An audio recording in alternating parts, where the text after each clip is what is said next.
Hey everyone, Nubkeks here. Let's hit play because we're diving in to my guide for the 5-mask solo run for the Horrific Visions of Orgrimmar.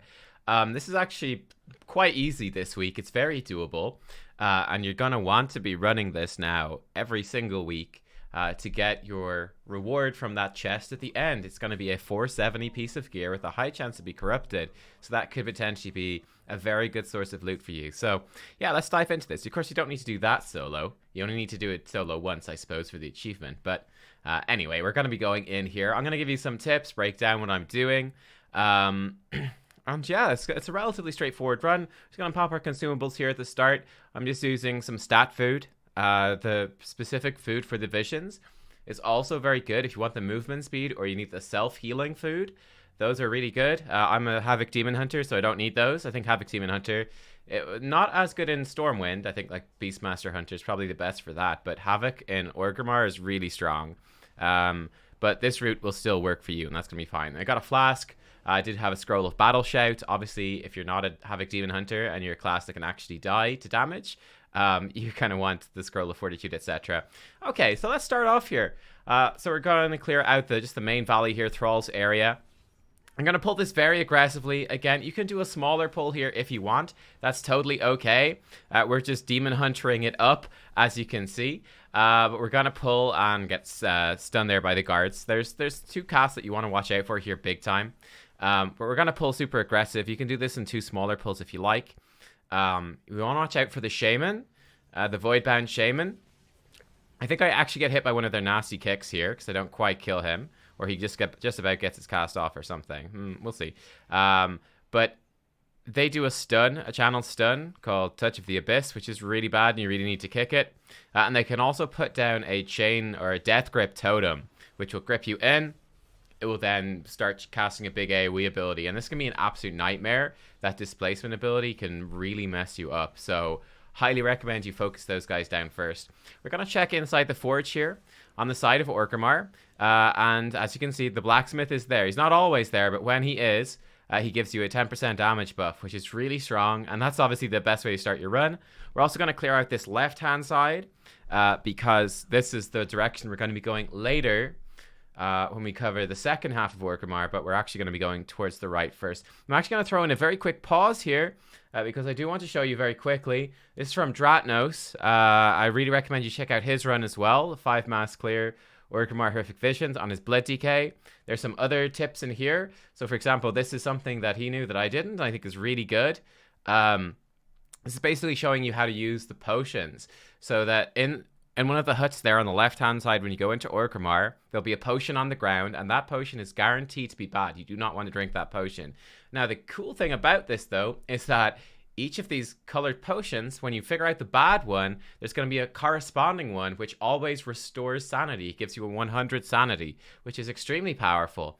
So these are the different colors. If you want to take a screenshot or have it in your second monitor or on your phone or something when you're playing, you spot that bad potion when you go in, and then you go into that first initial pull, and then you know which the good potion is. I didn't bother here. This is like my practice run, my trial run, my first run this week, but we actually just cleared it. So I said, you know what, we're going to use it. Okay, so we're back here in our run anyway.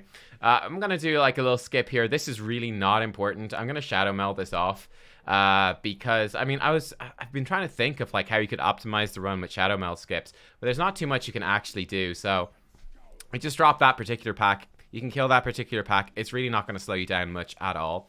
One optimization I would probably do is I would probably actually eat a kebab. That's another thing we have. You can see it's down on our bars. That is the food that restores sanity. So I would really recommend that you use that actually while you're doing this, when you're doing the run, and eat your first kebab before you go through that door.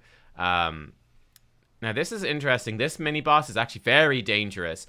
Those orbs he casts, the orbs of annihilation, they like bounce around. They're extremely dangerous. They do a massive drain of sanity, so that's what you want to watch out for. The Dark Force pushes you away. That's really not that bad. Just make sure you're not going to be pushed over your pools, which is potentially bad. We need to jump here. We're going to get stunned. There we go. We manage it just about.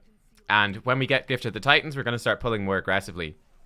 That's also what enables us to clear the start of Orgrimmar so quickly as well. Gift of the Titans protects you from all sanity damage, gives you 60% haste and movement speed, so that's super powerful. Unless you be completely crazy, so you can see, for example, there, Gift of the Titans is up. I'm just going to pull a massive pack. I'm going to stand in all these pools, not even going to care, and we're going to have a good time. Okay, I'm trying to figure out where to go here, because we went so aggressive in the pull with the Gift of the Titans.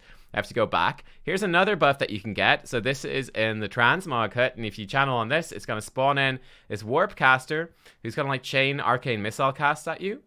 When you kill this Warp Caster, I think it gives you a 10% crit buff. So those two damage buffs put together, a very big deal. Especially, it's really nice for Demon Hunter, of course. Crit being really a really good stat for us. I don't know why I didn't do it on this run, because I've done it every single other time before, but one actually big mistake I made here was that I usually use Metamorphosis. It's the one downside, the only downside I really feel of Havoc Demon Hunter, which is totally overpowered for the rest of this particular run, is that Metamorphosis, because I'm not actually running Vision of Perfection, which I might actually change, but at this particular moment I'm not running Vision of Perfection. So Metamorphosis, our big cooldown, is 4 minutes long. And what you're going to see is I didn't use it on that first boss, which I normally do. You can see there I'm a little bit annoyed that we got Gift of the Titans, but it's not that big of a deal. It's just going to stop some sanity drain. It's actually pretty useful to get it here. Yeah,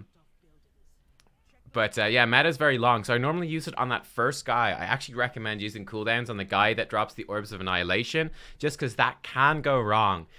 Sometimes the orbs can bounce off walls in weird ways and you can get caught, and if that orb hits you, you're in for a really, really bad time. Anyway, we ate a kebab there, which is okay, and we're going to be going on to Inquisitor Gnashal here, and you can see we're going to burn these. It's actually a mistake, I think, as well to burn meta here, but here's a tip for you that I think a lot of people don't know. You want to dodge this Void Torrent. You can run around at distance, but you can also just walk back here. And I can see a bit of a downside there to this strategy is it does make it hard to break this first Cries of the Void. You can see I actually had 10 seconds in the middle bar there, well 15 or so seconds on my on-use Trinket. So that was a mistake. I do recommend running on-use Trinket or on-use Azerite either to deal with this. It gets hard a bit for melee with Scorched Feet. That does make this a little bit more tricky. So you can see Scorched Feet when it throws you out of the way. It can be pretty nasty. That can be one thing that can totally put you off. You would normally make the DPS check there to smash through that shield. But because Scorched Feet like flings you in the wrong direction, you don't actually manage to pull it off. So do be very careful about Scorched Feet when you deal with that. Worth noting, the weak auras are really nice here. It's just a weak aura pack called like weak aura Horrific Visions. You can find it on Wago. I think you can also get a weak aura, which I'll probably run next week for Stormwind, which shows you the cooldown on Gift of the Titans, so you can know when to expect it, which is a pretty big deal, actually, I think. Alright, so we're moving into the next area. This is the, what's it, the Valley of Wisdom? I don't remember. The Valley of Honor? Maybe the Valley of Honor. It's the Valley of Thrall, basically. You can see there, we actually got kind of stuck on the floor. We do our Vengeful Retreat backflip move as a Demon Hunter and just kind of flip in place, which was a little scary. We're going to fight Misha. Don't stand in the poisons.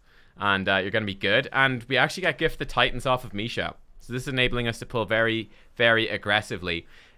I'm going to show you the skip. Again, Dratnos does the skip, so I'll show you the Dratnos skip, which is very dangerous. I don't think you need to do anything that fancy now, but I decided for 2 reasons that I was going to pull through this. Well, 3 reasons. Number 1, we can pick up the chest, so we get more corrupted mementos, which is really nice. So that is what you're going to be ultimately looking to do.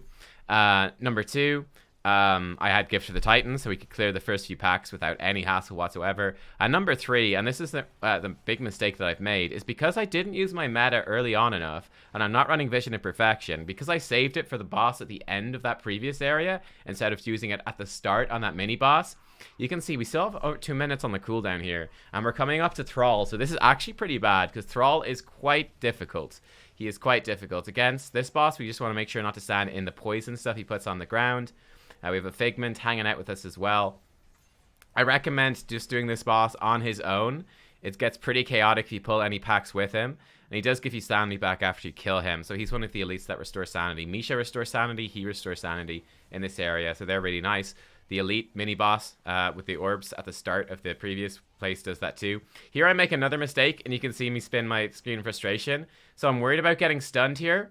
We actually get stunned anyway. It wouldn't have mattered because we gifted the Titans. But this is a mistake because I used my stun. It's a 1 minute cooldown. It means we don't have it for Rexxar. And here we go. We're going into Rexxar. And here's the problem. Here's the big problem that we have is we don't have metamorphosis for this particular fight. So this is pretty nasty. We're going to stand in our sphere to start.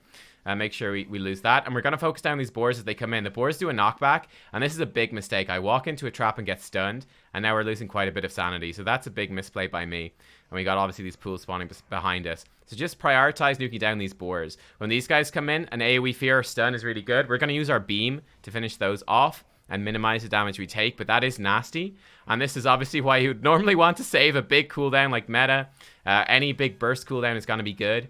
Another option you have for this fight is instead of killing the last two boars, basically spawns in the first boar will spawn almost immediately, then a second one will come afterwards. I recommend killing those one by one and kicking them. Then he spawns in the two boars at once when he's below like half health. You can possibly just nuke Rexxar. If you've got good single target cooldowns, if you have a good single target on use trinket, you can just single target Rexxar and just try to kill him before the boars get off too many casts if you don't have good AoE. So it's up to you and your class. You need to figure that out. And obviously I've been talking about metamorphosis here being a 4 minute cooldown and how I misplayed around it. I should have had it used in that first mini boss in the drag, and I should have it used on Rexxar, and that would have made the fight a lot easier. We would have had more sanity coming through. You want to plan your cooldowns, figure out how long those cooldowns are, what you can do. I'm going to bait him into the wall here, and we're low on sanity, but it's not that big of a deal. In terms of just everything going on here for essences, I'm obviously running Beam Major because I just think it's very strong for bursting down the boars on Rexxar, which is good. It just helps clear through all these packs faster. It will, again, be a decent burst Azurite Essence for dealing with the shield on Thrall and the shield on, what's he called? You can see here I'm going to Shadow Meld. This is fun. So you'll see, why was I in combat there? You'll find out later when we try to get into the next area. So we made a mistake there. You'll see the price we pay for that later on. And what we did.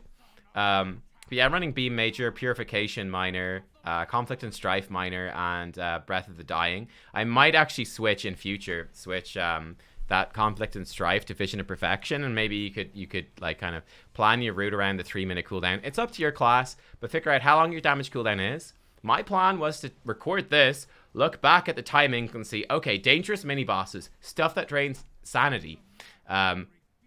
What time am I fighting those at, and can I bring... how can I assign my cooldowns to bring those in? Okay, so we're going into this area. The guy at the door, he is fighting this warlord, I don't know, Garona, I don't know what she's called. She's fighting some orc person. Maybe it's Thrall's wife, I don't know. Who knows? Overlord something. But he's fighting that, and he actually has aggro on that, so you need to pull aggro off of that guy at the door to make sure you don't lose it. Then we're just going to clear through. We're going to just kill off these packs. There's nothing too exciting. This is what we're looking for. We want to kill all these packs because we want to have Gift of the Titans to fight Void Crazed Hulk. You can fight him without it if you need to, but it gets a bit nasty. The reason is he does this throw into this explosive leap.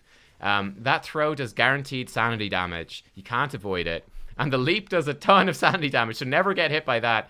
You can see that was, I think, super lucky. We just about avoided that. So that was actually really nice. Gift ran out literally just the millisecond after we took damage from that. So that was quite good fortune for us, and we'll take it. But he is very dangerous. He's one of the most dangerous mobs here. The other mini-boss we're coming to fight now, the Blood mini-boss, is really not that bad. This is one of the harder weeks to fight him on, I guess, with Leadenfoot. The worst combination you could have would be Leadenfoot as a melee, certainly, and a split personality, which creates the ring around you. Split personality is very dangerous in this area. You just need to be super careful. And if you do have split personality, you could even spend some of your sanity orbs more aggressively here just for safety. You're going to see that we're going to make it to the end of this particular run, I think, with like our cheat death still up. So that's obviously bad, getting hit by that blood. That's the Leadenfoot slowing us down a little bit and me misjudging. You can see it costs us 100 sanity, so it's a pretty big deal. So yeah, dodge the blood. It's red swirlies on the floor are bad.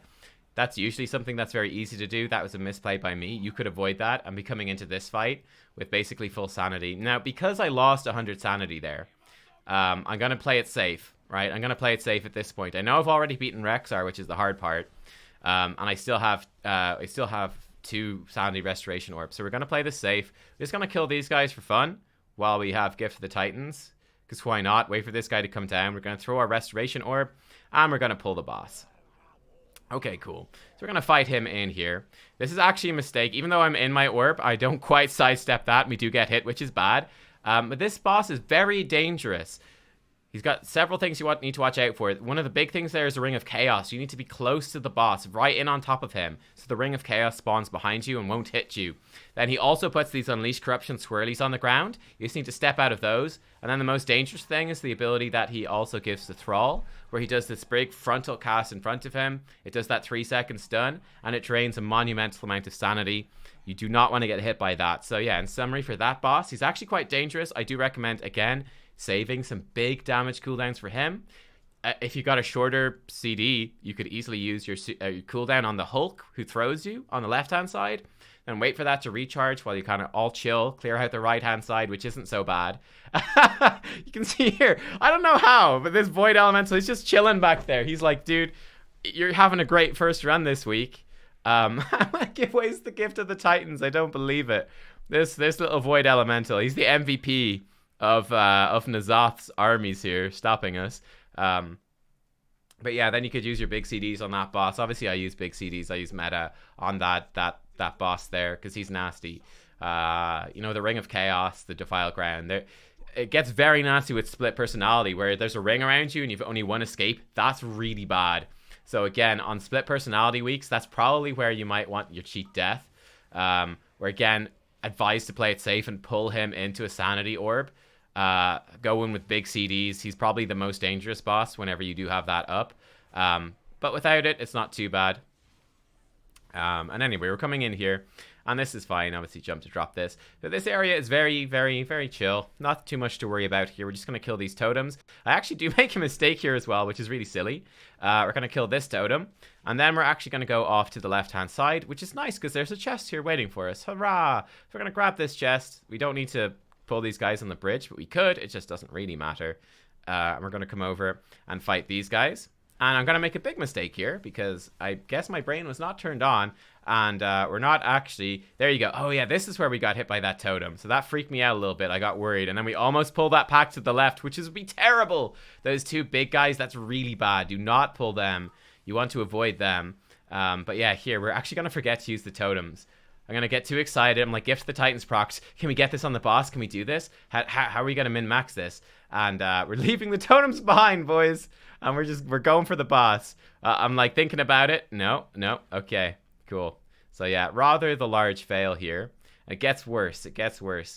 But this just shows you that you can F up this run in a really stupid way and get away with it. So we're going to like restoration orb. Oh boy. And then I'm like, wait, hang on. The boss is untargetable. What's going on here? So I'm like, at this point, I'm kind of going, uh-oh. We just used our last orb. That was really stupid. Obviously, pulling that boss into the orb, though, is the way to go. This is what you call an epic gamer moment, ladies and gents. Only the smartest people in the world do this. This is the way to do it. You need to forget about this and waste your sanity restoration. It's the big brain play. It's actually not that bad at the end of the day, because this boss is very easy. Though dangerous with Scorched Feet. That's the thing to watch out for. Madness, Scorched Feet. Be careful on this boss. Basically, he pulls in these waves towards him. You just want to nuke him down with... Don't want to use any big CDs. You don't need to.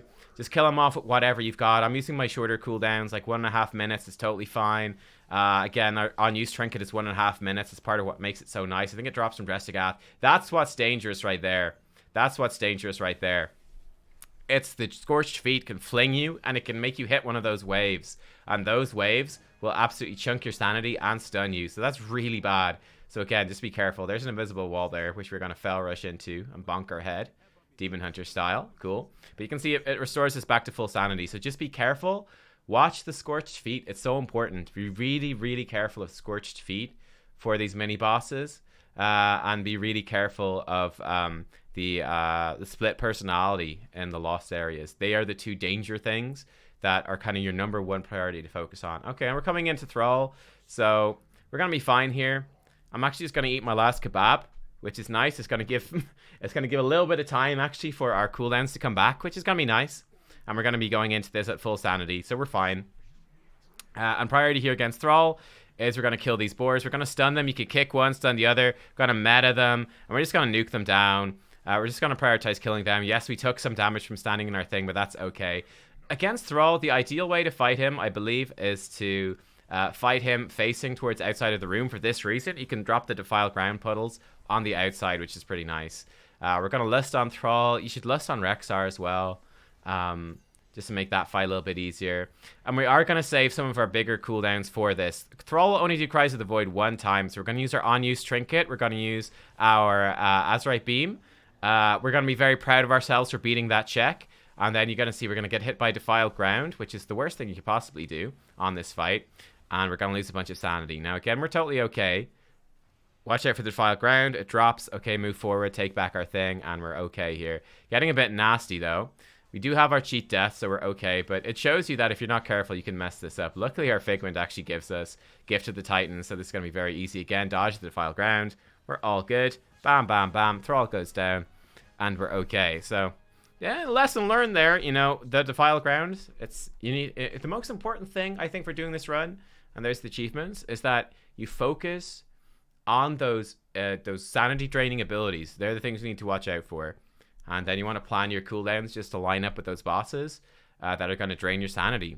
Like I said, I would just, you know, you can do a test run yourself, like record it, and then look back, go, okay, this is the timings.